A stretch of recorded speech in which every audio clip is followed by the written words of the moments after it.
The Dentalpreneur Podcast. Okay, doctor, it's time to put down that handpiece. You're listening to the show dedicated to helping dentists get their lives back. It's time to decrease your stress, increase your profitability, and regain your passion. Now introducing your host, Dr. Mark Costas.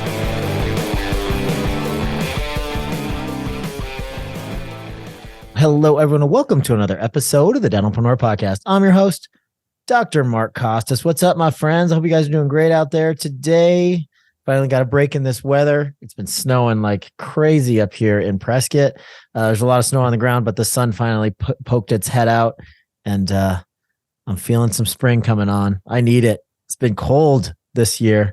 Really excited to be having a great friend of mine on the podcast today. He happens to be our newest DSI Blackbelt coach.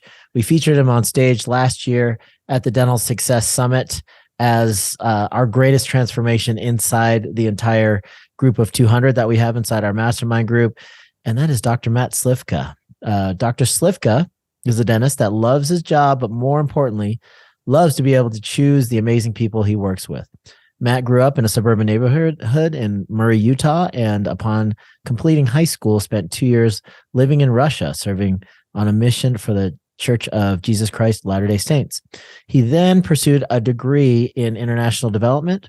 From there, Matt and his wife, Becky, traveled to Ukraine, shadowing and interviewing Ukrainian dental clinics. He graduated from BYU in 2004 and dental school in 2008 and chose Tucson, Arizona. Opened Rockside Dental in 2010. Matt and Becky have 6 kids: Zoe, Heidi, Annie, Macy, Sophie, and Isaac. When not with family and serving the church, Matt enjoys outside activities like running and mountain biking. What is up, my friend? How you doing today? Hey, Mark, I'm doing great. Thanks for having me on. Yeah, man. Wow. Really, really interesting bio there. I did not know that you lived in Russia for 2 years, believe it or not, and that you speak Russian. That's crazy. Oh, yeah. So, that was 25 years ago or so. And so I don't speak it nearly as well now as I used to. But yeah, I spoke Russian fluently and spent a couple of years there. It was a life-changing experience. Did you know, Matt, that Kay Lang, our director of operations, is Russian, and she was adopted from Russia, and now she's trying to get her language back. So every day after lunch, we meet together in the salon area of headquarters, and everybody is learning a different language, and we do Duolingo together for 10 minutes, and then everybody gets a check mark for the day. No way. That's awesome. So I actually put that together. Somebody said something on a post about speaking Russian about a year ago. And that's when I realized that she's Russian and speaks Russian. And I've talked to her a little bit since then. So it's funny, when I got back from Russia, I decided I'd taken 4 years of Spanish in high school. And so I'm like, man, getting Spanish it'll be a piece of cake to pick up Spanish. So I took a little bit in college, and I went to go test out of all these Russian credits, and had to write some essays in Russian, and a bunch of my prepositions were written in Spanish. And I was like, oh my gosh, I can't do this. My mind can't handle it. And at that time, I was like, I want to protect my Russian. I worked so hard for this. I speak it fluently. Got a minor in Russian studies, and now I live essentially in northern Mexico, down in Tucson. Yeah, it's true. And now I'm trying to pick up Spanish. I'm studying hard to learn Spanish, and that's going well. But that's kind of funny. Yeah, that's awesome. So you have such a cool journey. We featured you last year on stage at the summit, and we kind of took everybody through the arc of your career, a little bit pre-dental and then dental, and then getting into the practice journey. You have a very, very successful operation. And what's been fun to watch is I've known you for many years. I met you through our great mutual friend, Dr. Jason Campbell. You came up here for some training when he was doing some continuing education. And ever since then, I've been able to kind of follow the trajectory of your practice. You're a different person than you were when I met you. In a good way, not that you were bad before, but you've evolved a lot as a human. The amount of stress that you were under back then had a lot to do with, being a newish business owner. But your practice has evolved a lot. You've evolved a lot as a human. Maybe you could take us back to kind of the beginning, how it was that you decided on Tucson, what the early practice looked like, and kind of take us through the stages of development. Yeah, sure. So I finished school in 2008, and my goal, everybody says when you're in dental school, oh, you're a dentist, you can choose wherever you want to go. That's awesome. You go anywhere, and going anywhere puts us pressure on deciding the right place. And story short, we spent 4 years agonizing over and decided to go back to Utah. That's where I'm from. My wife's from, and finished school and got a job with a big corporate place down here in Tucson. And the plan was just to be here for a year or two and make our way back to Utah. Okay. He crashed in 2008, and I'm like, well, I'm not going back in this. I've got a job, and decided to buy a house and stay put, turn it into a 5-year plan. And every time I drove past this location on the way home, and I started thinking, oh, maybe I could do a startup, which Mark was so out of character for me at the time. Like I didn't know anything, I did dental school and I worked at a corporate for 2 years. I knew nothing about running a dental practice, right? But for whatever reason, I felt it was right for me, and we did it and we opened it. And that was 2010. So I spent 2.5 years at corporate. And so the last 6 months there, I was doing 3 days my own thing and 3 days at the other practice, and gradually got into doing and decided to stay put here. And Mark, it was literally the blind leading the blind. I had no idea what I didn't know. Like I cringed to think about the amount of money I lost at that time. But it's been part of the learning process to get me where I'm at now. But I was so naive. And literally, like when you said, you mentioned me, so that was 2010. And I think I met you in like 2017 or something like that. And so I'd gone 7 years of just operating this practice out of fear, right? Like too scared to hire a hygienist, too scared to hire another front desk or an assistant, or to pay my assistant $12.50 instead of $12 an hour. And we had crazy turnover, and I think then getting in with DSI is what really helped change that mindset. What was it about your mindset? So you say you're kind of a fear-based mindset. What opened your eyes? Was it a person in particular, just kind of the ethics of the group? Was it an energy of, hey, look, there's a lot more to potential growth here, and it doesn't have to be so confining? What was there a single moment, or just a gradual process? Oh yeah, absolutely. There's a single moment of conversation with Ben Kakos. It was on one of my hot seats. We were up in, I think it was probably the 2018. Okay. I don't remember, but it was a hot seat with Ben. And I was sitting there talking about this and that, my practice, and worried about doing this. And Ben says, he's like, hold on a second. Kind of recaps what he said. He's like, I don't think you have a clue of what you're sitting on here.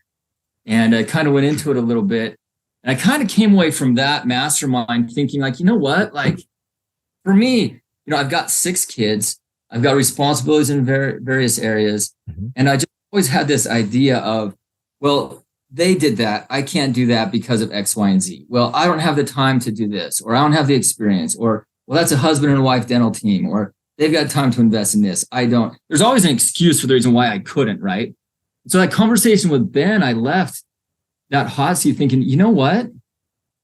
I'm sitting here with these guys. Maybe I am one of them, not on the outside looking in. Because I'd go to, my first 2 years in the mastermind, I would come in and I would look and just see everybody else and me, not as like one of them, thinking like, you know what, if I could do half of what they're doing, I'd be happy. And I think that's what really started. If I could put a finger on it, about that one. Well, that's cool. I'm sure. Can't wait to send this episode to Ben. He's gonna be really, really proud to hear that he had something to do with the change of your trajectory. Yeah. Well, I've reached out to Ben. I sent him a message and tell him just that. I said, dude, you have no idea what just one simple conversation and a couple thoughts you had changed so much. Yeah, that's kind of how life is, particularly business. When you open your eyes and you can see such a bigger world and look at things from a different vantage point, because as you know, Matt, we are all so close to it. And when you're 6 inches away from it, it is impossible to just step back and say, oh, wow, look at the bigger view of all of this. We get so kind of ingrained in the nuances of the minutia in the everyday life that it's really, really hard to take an objective higher view. Oh, absolutely. And especially like I said, when I didn't know, I remember when I opened my practice, I planned on working part-time there, part-time the other place for like 2 to 3 years, right? I mean, I had no real mentor. I had nobody to help me out. I've got no family member in dentistry. I seriously, I was just going by flying by the seat of my pants. And with that came this limited perspective. So again, when I joined DSI, I was just stressed because I had no organization, no systems, didn't know what I was doing. And the idea of making more money, I remember sitting there thinking one month we collected $70,000 that month. Mm-hmm. And I remember sitting there, you know what? If I could just do this steady, I'd be happy where I'm at, right? Yeah. And without, like, I wasn't aiming for anything. I'm like, if I could just hold steady right here, you know.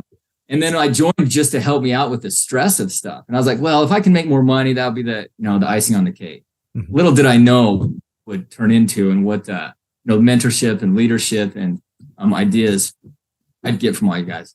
Yeah, that's a perfect jumping off point. So maybe you can help us paint the picture of what the capacity and the size of the facility was, the brand new startup, to kind of how it went to the next stage, and then what you're planning on in the next 6 months or so.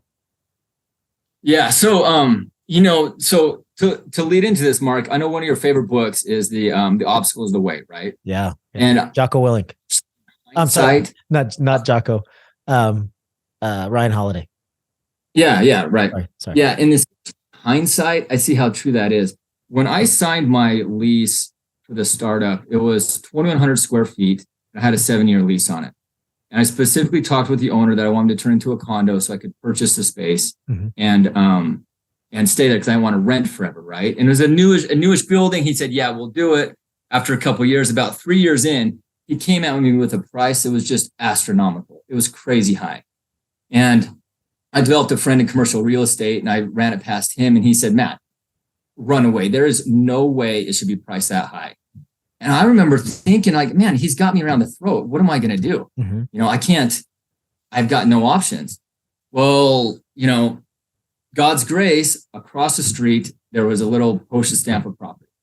And I called the contractor who did my build out originally. I said, hey, I will go with you to build this building. If you'll help me go through all the X's and O's of this and make sure that it is zoned correctly, we can do it, the space, the building, and everything. He helped me do it. So my landlord, what first turned out to be a huge obstacle, was the greatest blessing, because then I bought the property, saved money.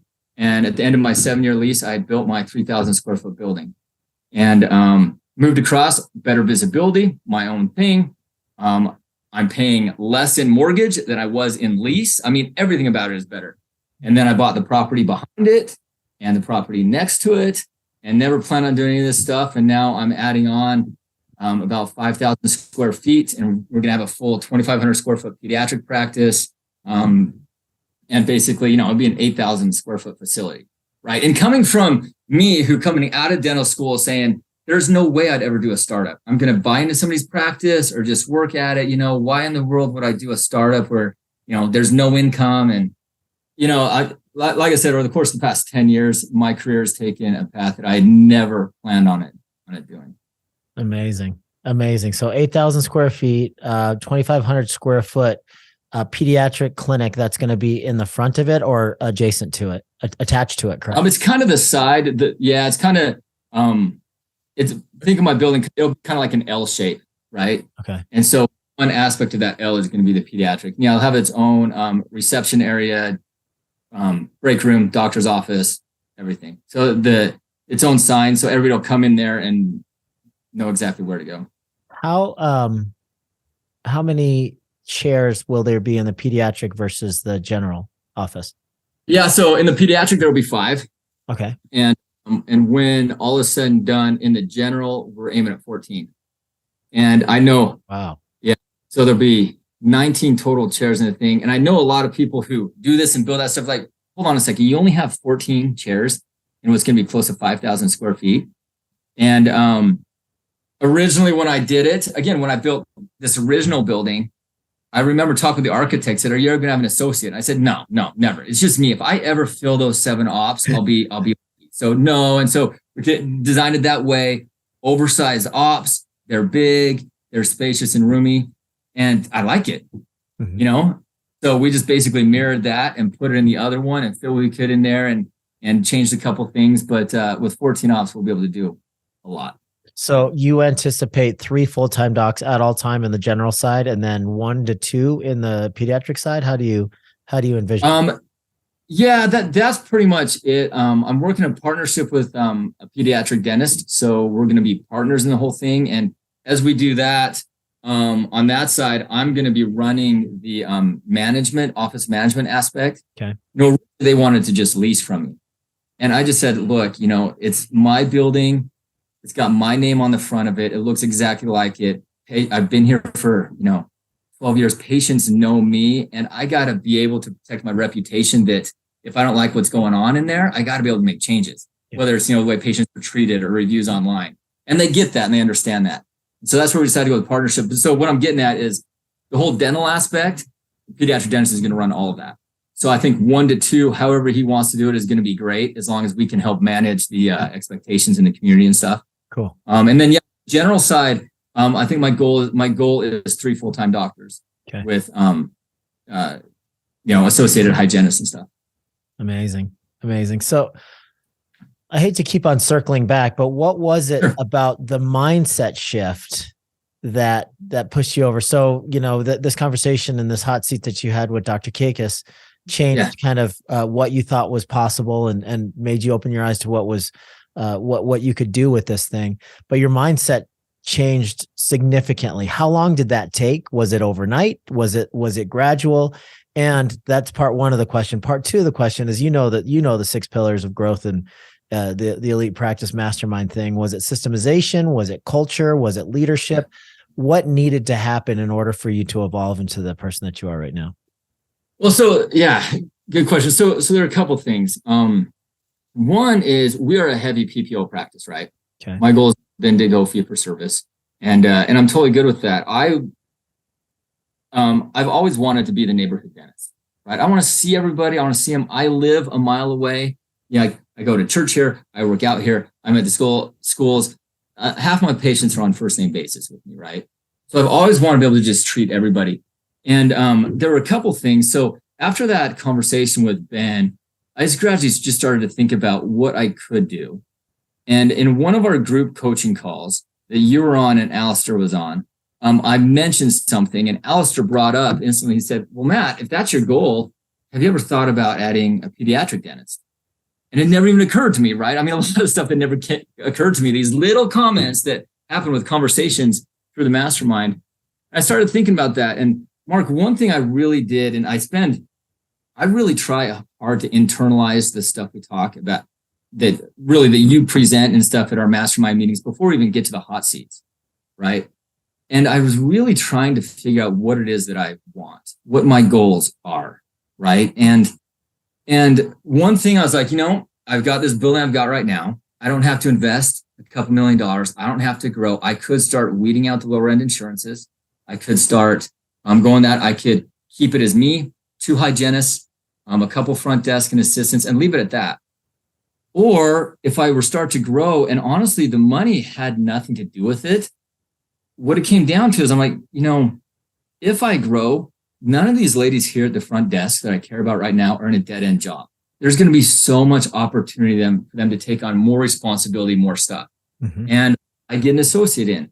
I love the fact that Steve is here and he's working in my office, and I work hard to provide with him the best life ever, support his family. He loves it. It's great. And I realized that, I get way more fulfillment out of creating these opportunities and developing people than I would be to scale back, go to fee for service, and kind of put it on cruise control a little bit, right? Mm-hmm. And that's part of my personality, because my wife gives me a hard time. She's like, seriously, okay, what's your next project, Matt? What's your next project? And it's just developed over time, again, because, going back to what we talked about, I wasn't always like that. Yeah. Amazing. So leadership. Talk to me about leadership. If you are in a space where you're fearful and you're running a business based on fear, it's difficult to be a strong leader. That is kind of always humming in the background. I'm scared to do this. I'm scared to do that. And a lot of that fear, I think, comes from lack of information and lack of clarity on like what is good business practice. It's interesting when people start listening to the podcast for a period of time, or they start taking business courses, or they join the mastermind, and they're like, okay, here, for better or for worse, here's where I am. Here's my baseline. Here's what I need to learn. And then they slowly start learning what they need to learn. And then they start integrating, into this new knowledge base. The fear goes away. It's interesting. So after you started getting over that and becoming a more sophisticated business owner, how did your leadership approach change? Yeah, so it's funny because, Mark, I've always considered myself a nice guy and a good guy. And in those first couple of years, I kind of learned the hard way that being a nice guy and a good guy doesn't mean you're a good boss or a good leader. Mm. And I remember thinking multiple times when my team was smaller and we were struggling with so much turnover with the team, I'm like, why wouldn't people want to work here? I'm a nice guy. It's a nice facility. But I mean, as you know, it's way better than a new facility and a nice person to create a culture and stuff, right? Yes. And, I kind of learned that as we had tons of turnover. And then pieces kind of fell in that I had some people that I really cared about and that I really liked my team. And I realized there's something out there that Zig Ziglar said, something along the lines of, you can have anything you want in life as long as you help other people get what they want. Yep. Or something like that, right? And I realized that, you know what? I changed my mindset and my goal to be like, if I focus on my team and making them as happy as humanly possible, create the best life for them, it will turn around and come to me and create the best life for me, right? In the end, what we all want is happiness. That's the end goal, whatever we get there, and everybody's got different modes for that. Of course. And so that's what I started doing. And as I started focusing on my team, I realized, dang, it works, And part of it too, like you said, is I developed some of those skills when I joined the mastermind and talking with Jake and going over the numbers and understanding actually how to run an efficient business as opposed to just don't spend any money and the overhead won't go crazy. That's what I was doing. As I understood that, it gave me some freedom to be able to do some of these other things, And so once I hit that certain base level of financial confidence and that, things are okay. I don't have to panic. It's all right. I can start being a little more free in certain areas. Then I kind of learned that great lesson of how things can really turn out when you start treating people the way you'd like to be treated. Yeah, exactly. So leadership and culture is like hand in hand. As you started developing as a leader and realizing that there's turnover, you started working on your leadership ability, but then, you're flexing that leadership muscle, and then your culture started coming around because you were seeing the people that were working within your operation in a different light. You have one of the strongest cultures and like a very, very intentional way of treating your people and making sure that they're treating one another the appropriate way. Your culture is very, very strong. Tell us a little bit about where that started and where it's at now. It's the best culture I've ever seen in a dental office, period. It's amazing. Well, I appreciate that, Mark. And I think you nailed it where you said we had touched on intentionality, right? Like we were talking a little bit before this about this retreat we're going on. Mm-hmm. Very intentional about how I talk to the team, how I plan things, how I present it. And I've realized at times where you can have a great idea, where it's not presented accurately, it can bomb, not go well. Just a couple things changed, completely blows the experience out of water. And so I think that has been the number one thing that has been benefiting me as I started to realize instead of being reactionary to everything that's going on and operating defensively, being very intentional. I know a lot of people hate the word goals, and I don't like the word goals. I talk to my kids about goals. As soon as you say that word, they're like, Dad, fine, I'll set some goals. Yeah. But if you ask them, what do you want? What do you really want? Let's figure out how to go and get it. Mm-hmm.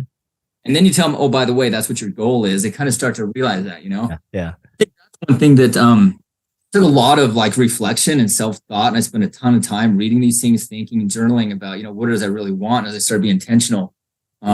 Intentional leadership developed into the culture. We just watched, remember the Titans? And in there, like the best line is where he says, what does he say? Attitude reflects leadership, when they're talking, if you know what I'm talking about. So yeah. Remember the Titans? Yeah. So I think that's how it kind of got to where we're at. Yeah. Very cool. Tell me about, not specifics about this year's, because I know it's a surprise, but Tell us about how you integrated team retreats into your culture. So you went to Park City, Utah a couple of years ago. You showed a bunch of pictures on stage at the summit, which was amazing. Like, it looked like you guys had a blast. This year is going to be even bigger, maybe twice the size of the last retreat.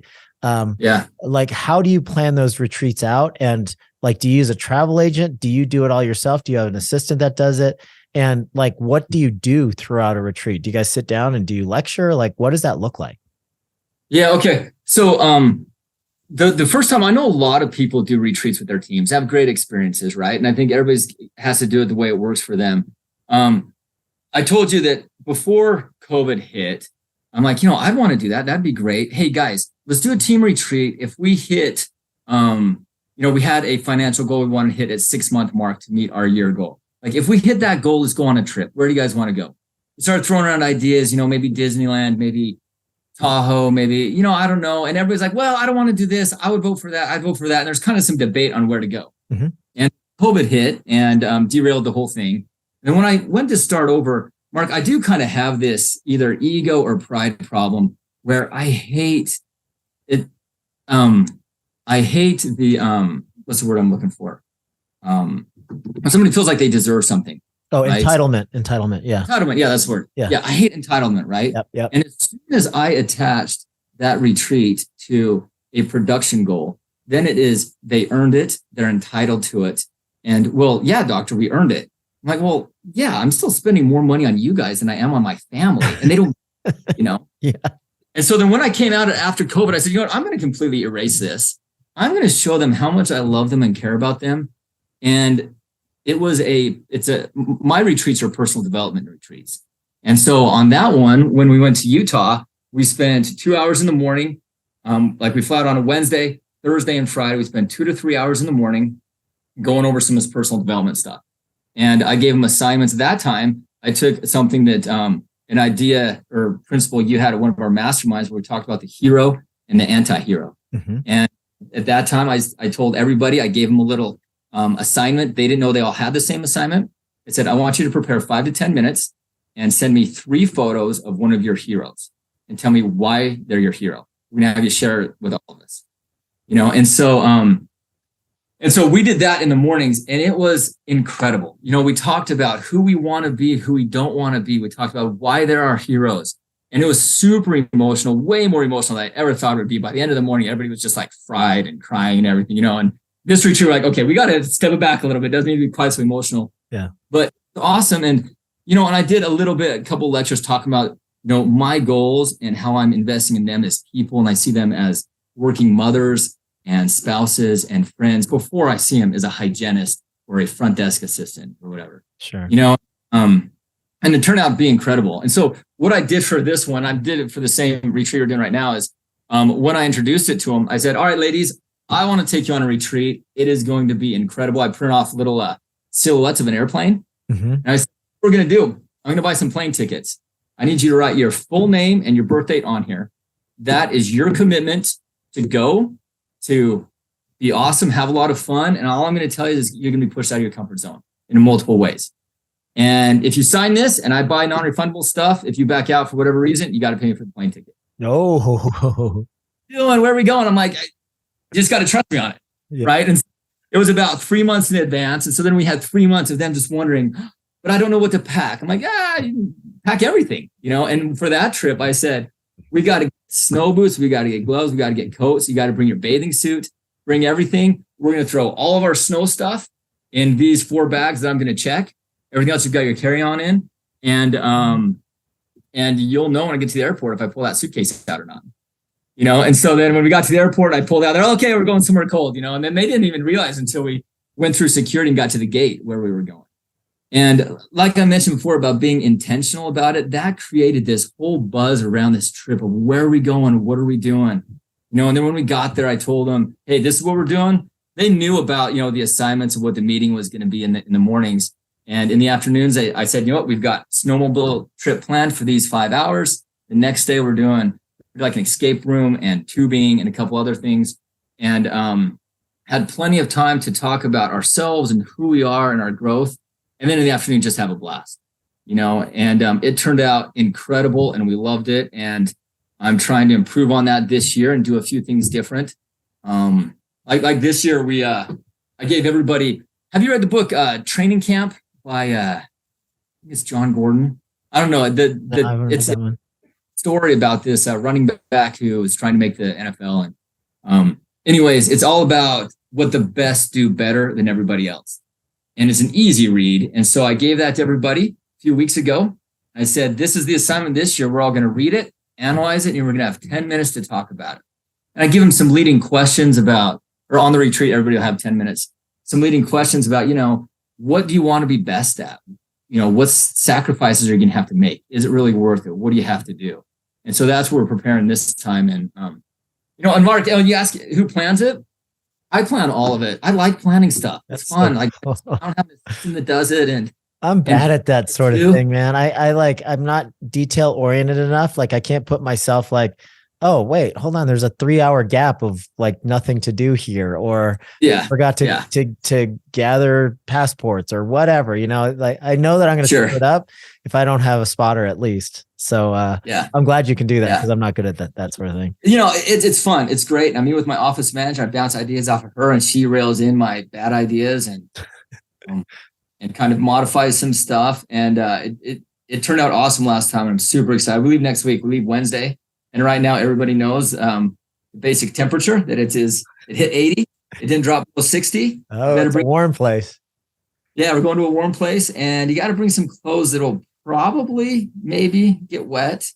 And just be prepared. And they have no idea. That is so cool. You're saying that like they're going to get to the airport and they're going to go through security and they're still not going to know until they get to the gate. That's so cool. Yeah. Yeah. So last time what I did is I just took a screenshot of their boarding pass and cropped everything out. So it's just little QR codes. So they're going through security and the guard was messing with him. He's like, oh, you're going to Las Vegas. You're going to New but yeah, it's fun. And I've been talking to him like, hey, do you guys like, I'm trying to, do some self-evaluation that is this just obnoxious or is it fun?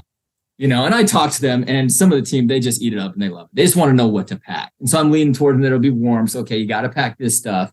Gave them a bullet point list of make sure you don't forget these things and you'll be good. Awesome. Okay. So there's, we got about 10 more minutes. I want to be respectful of your time. There's two more things, two huge topics that I want to cover in 10 minutes. So the first one is, most people that are listening to the podcast know by now, but if they don't, just the parameters to be a black belt are you need to have an overhead of below 50%. That's excluding doctor compensation. And then you have to have a systemization score of 80% or greater, which means you have to have a very orderly and systemized office. And then we talk about things that typically aren't, objectively measurable, and that's leadership and culture. So we have leadership assessments and cultural assessments. So you're a black belt level practitioner / office in all of those areas. We already talked about kind of culture and leadership. Your overhead is very, very tight. It's very low. You run a very, very tight operation. How are you able to get your overhead below 50% when the typical dental practice in the United States is closer to 70%? That's a good question. Going back to when I joined the mastermind, like I said, I had this mentality of just don't spend any money and everything will be fine. Mm-hmm. Right. That's what I did. And I came in and I just started being more intentional about it. And one thing I realized is that, for years, probably for about a year and a half, Jake was telling me, you need an associate. I'm like, I can't afford an associate. I can't afford it. Right. Mm-hmm. And you're looking at how overhead goes and when you hire hygienists, and it seems like the more you expand, the higher the overhead will be. But it's actually the opposite of that, right? It's because true. My production was paying the lease, the loans, the equipment, the supplies, the everything. When I bring the associate in, his production, pays for him and a little bit extra staff and some of the lab fees, right? Everything else is covered by mine. So if my overhead was 50 or 60%, he doesn't have to pay for a bunch of that big stuff, right? And then when we add hygienists too, I realized with that, and so when I got over the hump of being scared of growth to get to it, that's when I realized that's when the overhead really started to tighten up. And we run a tight ship. I've always ran a little bit understaffed. And I got people that work really hard and they're great and I treat them great. And I talked to some other people about how many people they have. I'm like, oh my goodness, you got 2 more people up front than I have, Yeah. And we get back and we focus on our mission, vision, and core values all the time. And we base everything off our mission. And one of that is it is the best place in the world to work with friendship, fun, and freedom. And so we don't sacrifice that in order to run a low overhead, but we've got people who care about it and they work hard and do a great job. That's cool. Everybody's on point, and it's not what I've seen many times. And I'm guilty of this too. I've had teams before in practices where, every time you bring up the word overhead or expenses or profitability, they think that, oh, so we're going to work really, really hard and buy the cheapest stuff just so you can go on your expensive vacation or you can have your sports car or whatever. So, when everybody understands, due to the fact that you ingrained this into the core values, that it's everybody's responsibility to keep the expenses low, and it actually enhances the work environment and it's better for everybody. It does. Yeah, for sure. Exactly. Yeah. I love that. Okay. The last topic that I want to cover in our last 5 or 10 minutes is stuff that you and I kind of talk about a lot. I feel like it's my next chapter, and that's, missionary work, charitable dentistry. So super excited. Kay and I spent the entire day yesterday working on our nonprofit. Our 501c3 Smile Outreach International is official now. And you have to, if you guys don't know this, there's a lot of paperwork. It's taken over a year for us to get all the paperwork together and to get the IRS approval. Now, in order to accept donations in the United States, you have to be approved in every single state. So you have to have an application for every single state and be approved through that state in order to get donation dollars for that state, which is crazy. Oh my heck. We're at like 38 states now. I think it's 51 because DC counts as its own state. So we're in the process of going through all of that. We've paid a company to help us with that. It's not cheap, but it's better than having our people go through every single state and submit, an application for every state. So anyway, I'm going down a rabbit hole. It's a huge process, but I'm super excited. We have a couple different sites that we're probably going to be targeting. My vision is to get fixed facilities in certain areas so that we can send mastermind members and people that listen to the podcast and people that want to give back and want to donate their time to a fixed facility. We can leave our stuff there. We can rotate through. I want to have one in Africa. Tanzania is looking promising. We have one in Tonga that we could potentially use once they lift the COVID restrictions. They still have COVID restrictions in Tonga and in Samoa, but there's 2 fixed facilities that we could use there. I want to do one in the Philippines because that's my home country. I want to do one in Dominican Republic because I've been going there for years. So this is something that I'm super, super passionate about. And if you think about it, this could easily turn into a more than full-time job if I don't build a team and a group of people, board members and stuff that shoulder some of the load. But you are really, really into missionary dentistry yourself.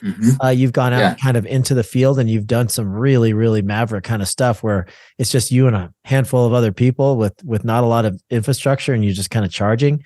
Tell me about what some of your upcoming projects are and you're just feeling about charitable dentistry in general. Yeah, Mark. So I got my degree in international development, right? When I came home from Russia, I wanted to save the world.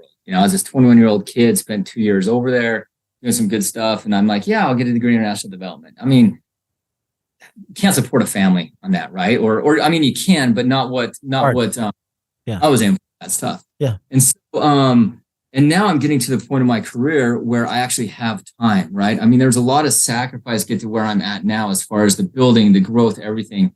And I see it exactly what you're saying, that this is the next chapter for me. And I'm so excited about it. And, I'd spent a lot of time looking around online and searching for these humanitarian groups I could go with and do this.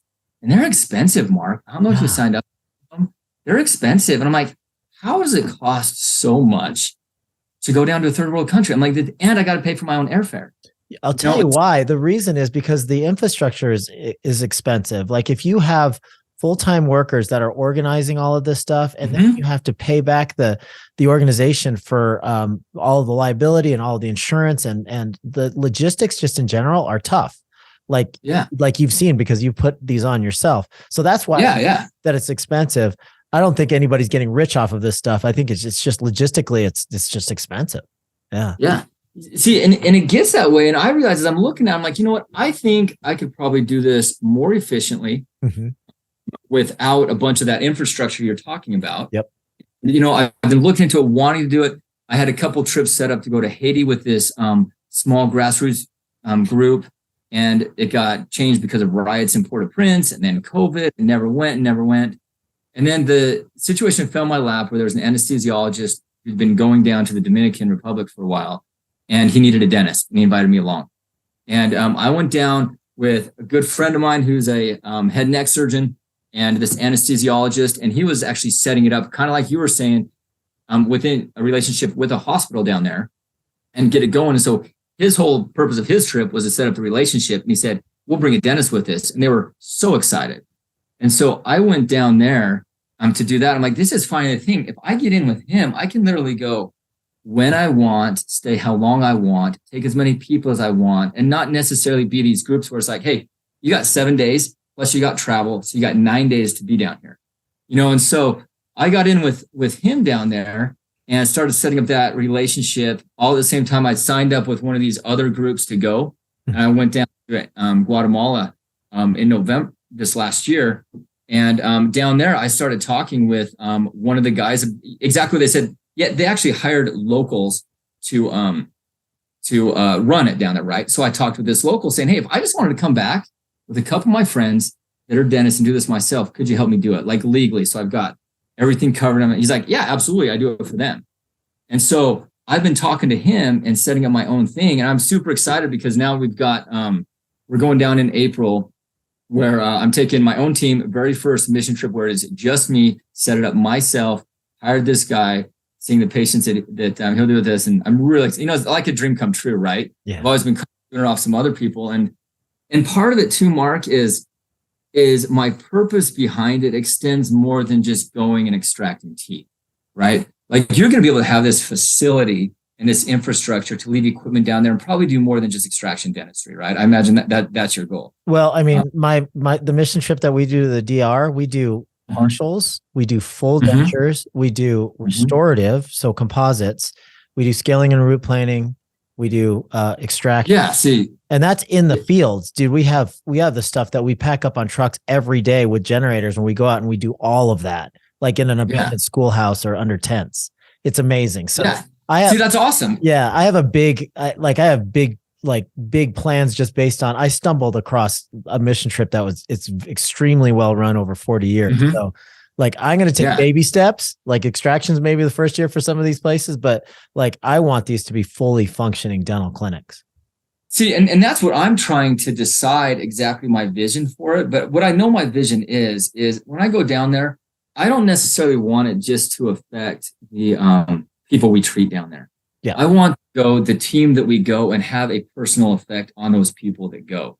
And I'm very strategic about who I choose. This last time I went, it was me, my wife, and my two oldest teenagers. Them being able to, you know, there's an aspect where we go, we spend some time seeing the sites and getting to know the people and seeing the indigenous Mayan people and going to the villages, which was awesome. We spent 2 days doing that. And then we spent 2 days serving them. And my kids came away with this crazy appreciation. It wasn't necessarily appreciation for what we have here.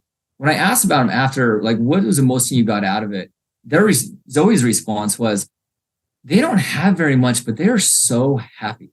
They were just so happy and grateful for what you did. You know, so it wasn't like, oh my gosh, you got to do this, this, and this, and you can't drink their water. I'm so grateful I have that here. It was recognizing the people, you know. And so when I do these trips, my goal is to create this experience. Like when I'm going this next one, I've got my hygienist who is from the reservation up in northern Arizona. Her husband is in El Salvador, and they've got a teenage daughter.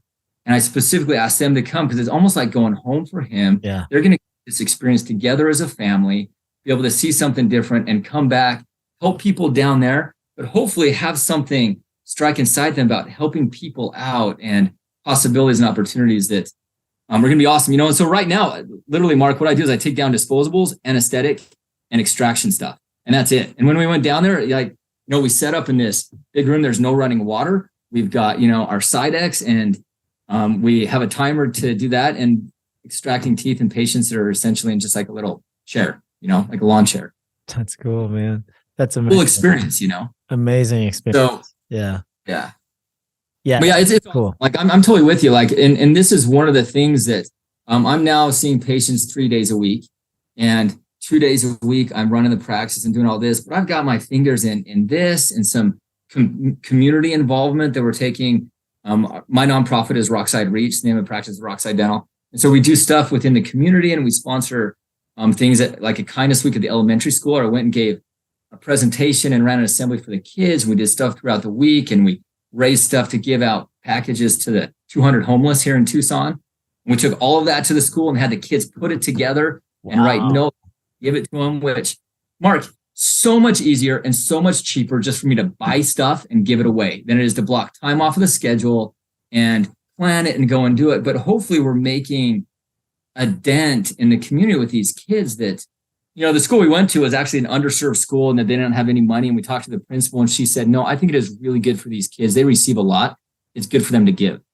And no, it's awesome. And so like I got a bunch of stuff and doing that. And that's where I find my fulfillment, right? Yeah. And that is where I love where we've gotten to practice to, because now I can actually really focus on some of these things. And everybody's different about how that is. You got the Colorado Surgical Institute. They're changing lives in a different way, training these doctors, and they can take it back and do stuff. And I think that's my biggest thing, is just finding out what it is you really want and find out the avenue to do it, and making a dent and doing some good for people, however it is you decide to do it. That's, so awesome, dude.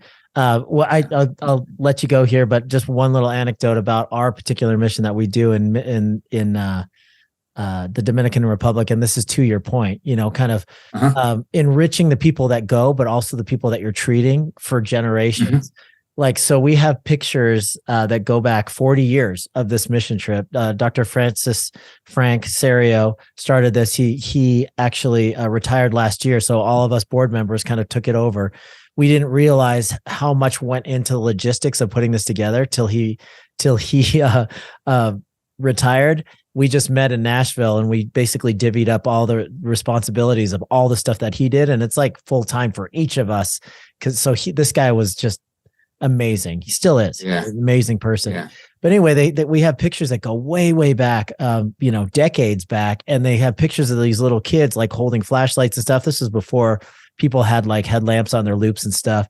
And they're like, this little girl is now a dentist, and she's still on this mission trip doing dental work on the local people. So we have like 6 Dominican dentists that actually do work with us side by side on their indigenous, on their like home population.